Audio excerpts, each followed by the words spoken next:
20 minute लेंगे। बच्चों, पिछले क्लास में तुम लोगों को मैंने संज्ञा के विषय में बताया था। आज के क्लास में मैं तुम लोगों को सर्वनाम के विषय में बताने के लिए जा रहा हूँ। संज्ञा में यदि कोई किसी को दिक्कत है या यदि कुछ छूट गया होगा तो तुम लोग कल के क्लास में हमसे समझ लोगे। आज के क्लास में सर्वनाम के विषय में तुम लोगों को बताता हूँ। सर्वनाम किसे कहते हैं? सबसे पहले प्रश्न उठता है कि सर्वनाम किसे कहते हैं। कोई भी चीज़ जानने के लिए सबसे पहले उसकी परिभाषा जाननी होगी, तभी उसके बारे में हम विशेष रूप से जानकारी प्राप्त कर सकते हैं। तो सर्वनाम किसे कहते हैं? तो संज्ञाओं के स्थान पर उनके प्रतिनिधि के रूप में जिन शब्दों का प्रयोग किया जाता है उसे सर्वनाम कहते हैं। फिर से बता देता हूं, संज्ञाओं के स्थान पर उनके प्रतिनिधि के रूप में जिन शब्दों का प्रयोग किया जाता है उसे सर्वनाम कहते हैं। जैसे एक तो एग्जाम्पल देते हैं कि राम आज स्कूल नहीं गया क्योंकि वह बीमार था। तो यहाँ पर वह जो है वह सर्वनाम है, क्योंकि वह राम के बदले में आया है। लिख के बताते हैं, राम आज स्कूल नहीं गया क्योंकि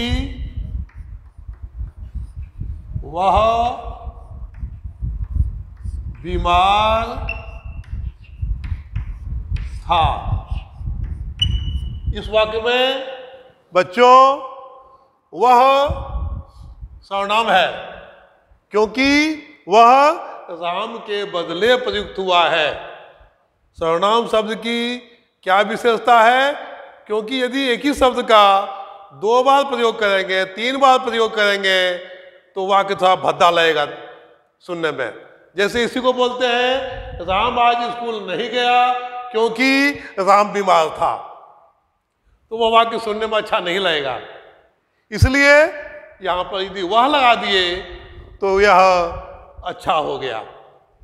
इसलिए सर्वनाम क्या है? तो वह है। ये सर्वनाम की परिभाषा बताए।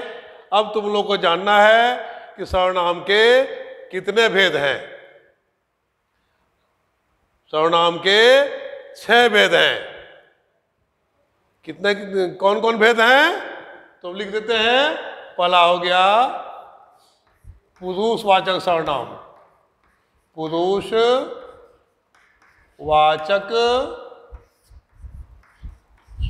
सर्वनाम। फिर 2 नंबर लिखो, निश्चय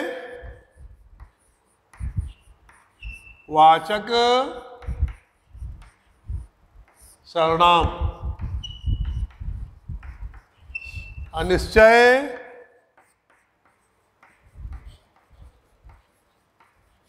वाचक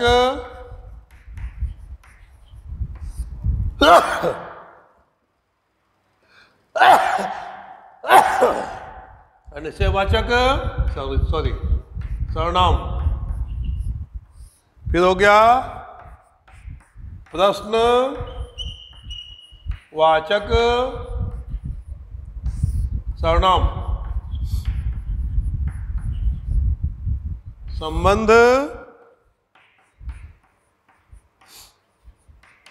वाचक सर्वनाम। और लास्ट में हो गया निजवाचक सर्वनाम।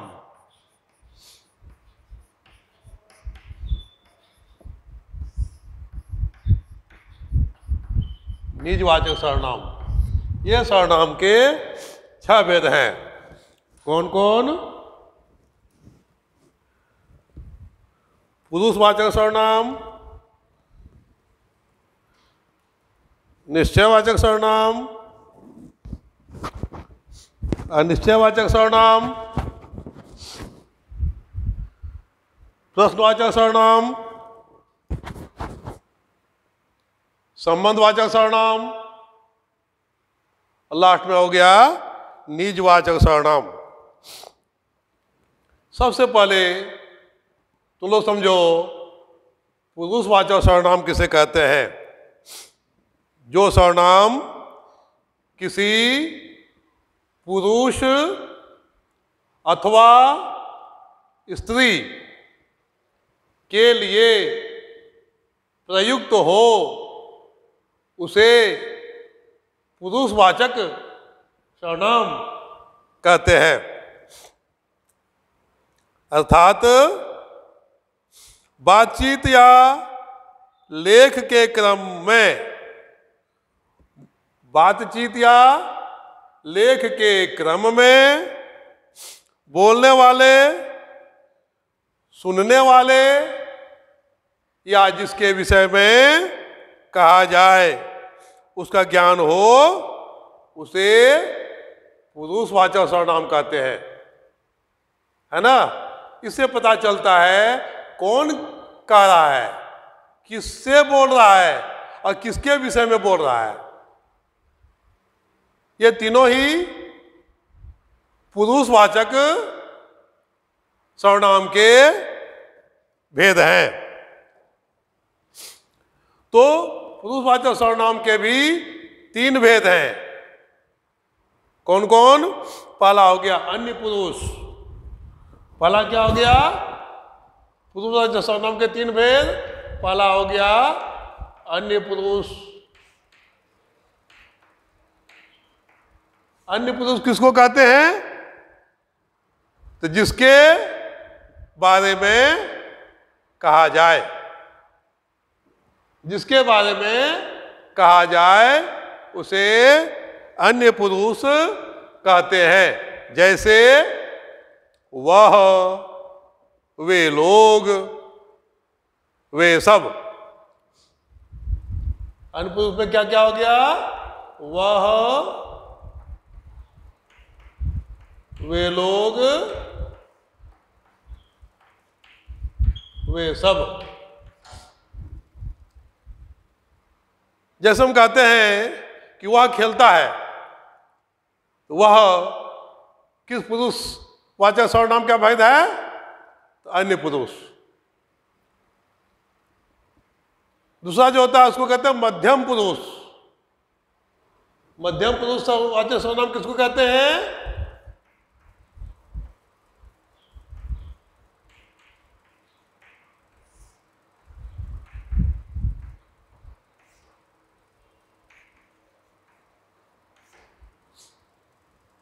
मध्यम पुरुषवाचक हुआ जिससे कहा जाए।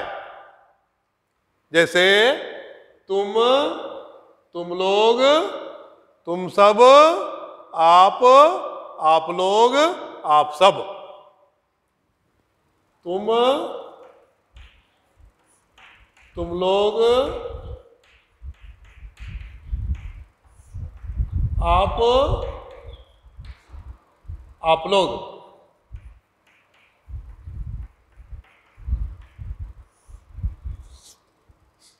और तीसरा जो होता है उसको कहते हैं उत्तम पुरुष।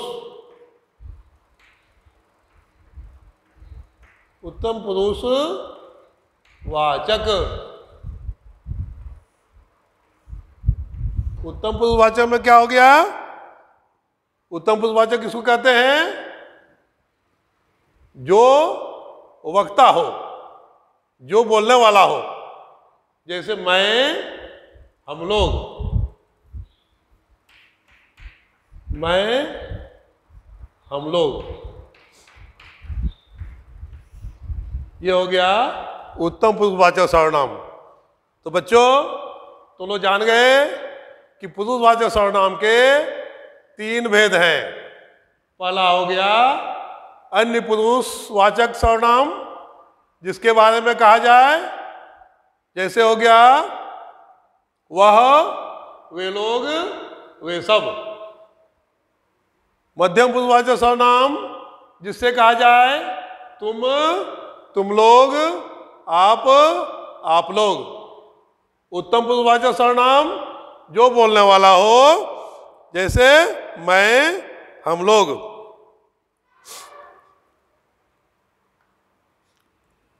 और दूसरा जो भेद है सर्वनाम का, उसको कहते हैं निश्चयवाचक सर्वनाम। निश्चयवाचक सर्वनाम किसे कहते हैं? जो सर्वनाम किसी निश्चित संज्ञा के बदले आए। जो सर्वनाम किसी निश्चित संज्ञा के बदले में आए उसे निश्चयवाचक सर्वनाम कहते हैं। जैसे कहते हैं कि यह मेरी किताब है, यह मेरी किताब है, तो उसमें यह क्या है? निश्चयवाचक सर्वनाम। ठीक है, क्योंकि यह जो है वह किताब के बारे में बोल रहा है कि यह मेरी किताब है, तो वह हो गया निश्चयवाचक सर्वनाम। लिख के दिखाते हैं तुम लोगों को। निश्चयवाचक सर्वनाम का क्या भेद, क्या एग्जांपल बताए? यह मेरी किताब है। इसमें यह जो है वह निश्चित संज्ञा के बदले में आया है, अतः यह निश्चयवाचक सर्वनाम है। तीसरा जो होता है उसको कहते हैं अनिश्चयवाचक सर्वनाम।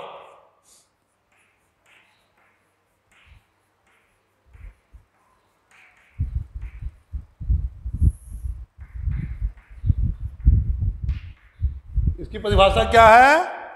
जो सर्वनाम किसी अनिश्चित संज्ञा के बदले आए उसे अनिश्चयवाचक सर्वनाम कहते हैं। वहां पर पता नहीं होता है कि कौन आ रहा है। मान लो कहते कोई आया है या कोई आ रहा है, बट कौन आ रहा है दिस इज नॉट कन्फर्म। यह पता नहीं है कि कौन आ रहा है, अतः कोई वह निश्चयवाचक सर्वनाम का उदाहरण है।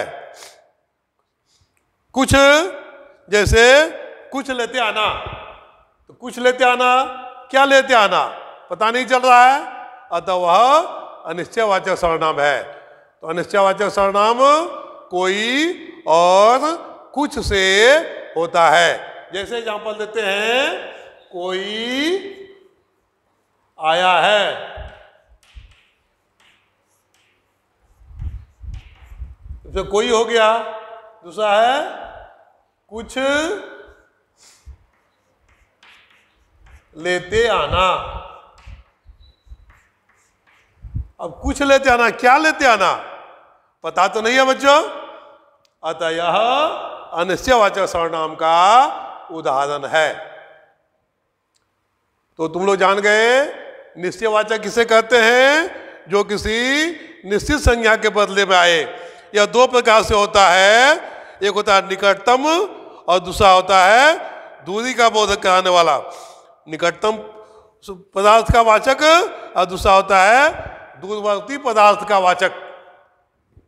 निश्चयवाचक में जैसे यह मेरी किताब है, यह निकटतम पदार्थ का वाचक है। वह मेरी किताब है, वह दूरवर्ती पदार्थ का उदाहरण है। अनिश्चयवाचक सर्वनाम बता दिए, और आगे समझाते हैं प्रश्नवाचक सर्वनाम। नंबर 4 प्रश्नवाचक सर्वनाम। इसकी परिभाषा क्या है? जिस सर्वनाम से प्रश्न का बोध हो उसे प्रश्नवाचक सर्वनाम कहते हैं। यानी कि जिस सर्वनाम से प्रश्न पूछने का भाव हो उसे प्रश्नवाचक सर्वनाम कहते हैं। नंबर 4 हो गया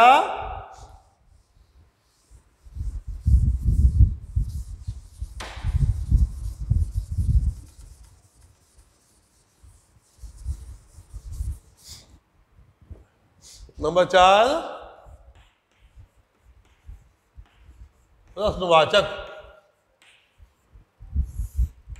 सर्वनाम। जिस सर्वनाम से प्रश्न पूछने का भाव हो उसे प्रश्नवाचक सर्वनाम कहते हैं। कौन और क्या लगाकर प्रश्नवाचक सर्वनाम का निर्माण करते हैं। कौन और क्या, कौन और क्या लगाकर प्रश्नवाचक सर्वनाम का निर्माण किया जाता है। जैसे कहते हैं कौन जा रहा है,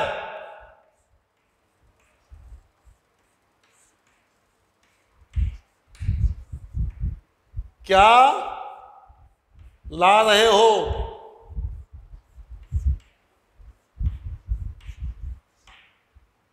कौन जा रहा है। इससे पता चल रहा है कि यह कौन पूछ लगाकर प्रश्न पूछा जा रहा है।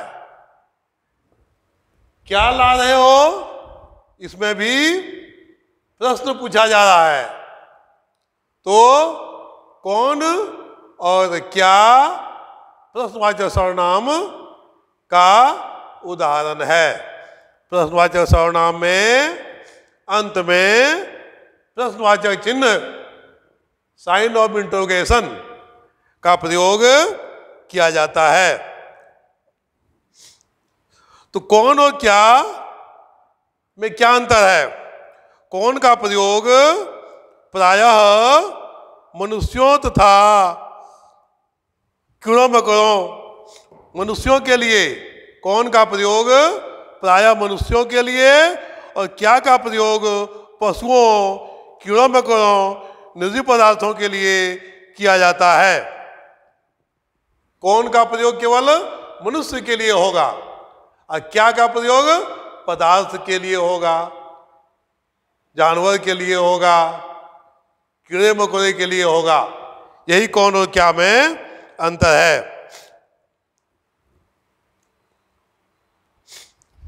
जैसे यह भी क्या आदमी है, यहां पर क्या शब्द से नहीं का भाव उत्पन्न हो रहा है।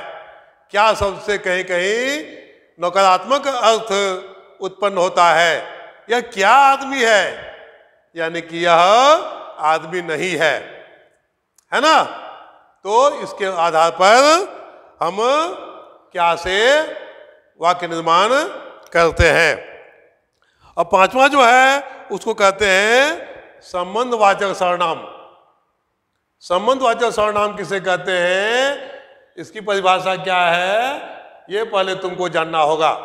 संबंधवाचक सर्वनाम जिन सर्वनाम से किसी संज्ञा का संबंध सूचित हो उसे संबंधवाचक सर्वनाम कहते हैं। जिस सर्वनाम से किसी संज्ञा का संबंध सूचित हो उसे संबंधवाचक सर्वनाम कहते हैं। जैसे कि एक उदाहरण देते हैं कि जो कमाता है वह खाता है। इसमें जो तथा वह संबंधवाचक सर्वनाम है। जो वह, इसके आधार पर हम दूसरा वाक्य का निर्माण करते हैं। बिना विचारे जो करे सो पाछे पछताए। इस उदाहरण में जो और सो संबंधवाचक सर्वनाम है और लास्ट में है निजवाचक सर्वनाम। निजवाचक सर्वनाम किसे कहते हैं, जो सर्वनाम खुद अथवा स्वयं के बदले प्रयुक्त हो उसे निजवाचक सर्वनाम कहते हैं। तो 5 नंबर में क्या बताए, प्रश्नवाचक सर्वनाम हो गया, उसके बाद संबंधवाचक सर्वनाम।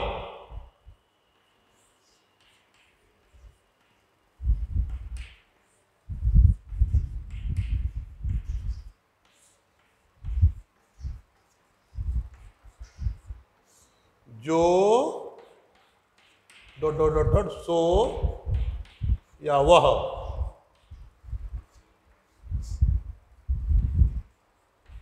जो जागता है वह पाता है।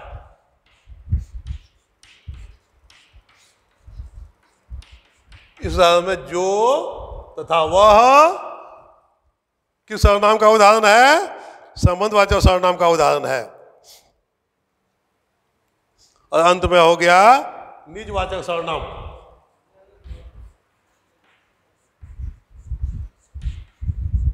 निजवाचक सर्वनाम किसे कहते हैं? जिस सर्वनाम से जो सर्वनाम खुद अथवा स्वयं के बदले प्रयुक्त हो उसे निजवाचक सर्वनाम कहते हैं। जैसे खुद, स्वयं, आप इत्यादि। एक वाक्य बताते हैं, अपना काम आप करो। इस उदाहरण में आप निजवाचक सर्वनाम का उदाहरण है। ठीक है बच्चों, अब तुम लोग कोई दिक्कत हो कल क्लास में पूछना। अब आज यहीं तक, धन्यवाद।